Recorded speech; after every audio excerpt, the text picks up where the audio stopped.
Cricket মাঠে যিনি ছিলেন কঠোর ও নিরপেক্ষ আম্পায়ার, অবসরের 6 মাসের মাথায় তিনি এখন একেবারে ভয়ঙ্কর গ্যাংস্টার। আইসিসির সাবেক আম্পায়ার অনিল চৌধুরী এবার রূপালী পর্দায় ডন।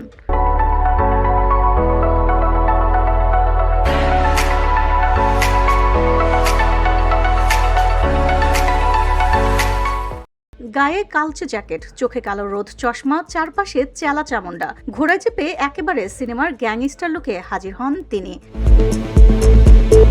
গত বছরের 27 সেপ্টেম্বর ভারত অস্ট্রেলিয়া ম্যাচের পর আম্পায়ারিংয়ে বিদায় জানান এই অভিজ্ঞ আম্পায়ার। এরপরে শুরু হয় নতুন এক চমক। গুলি তো চালেকি নামে একটি হারিয়ান ফি মিউজিক ভিডিওতে তাকে দেখা গিয়েছে। ভিডিওটি পরিচালনা করেছেন সুমন গুহ, প্রযোজনা করেছেন এপিক ফিল্মসের নরেশ ঝা।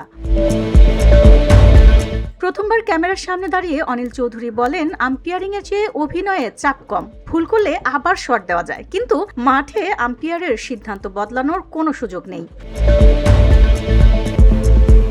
2013 থেকে 2025 এই সময়ের মধ্যে 12টি টেস্ট, 49টি ওয়ানডে, 64টি টি20 এবং 131টি আইপিএল ম্যাচে আম্পায়ারিং করেছিলেন তিনি। ক্রিকেট মাঠ থেকে সরাসরি সিনেমার পর্দা, আম্পায়ার থেকে গ্যাংস্টার।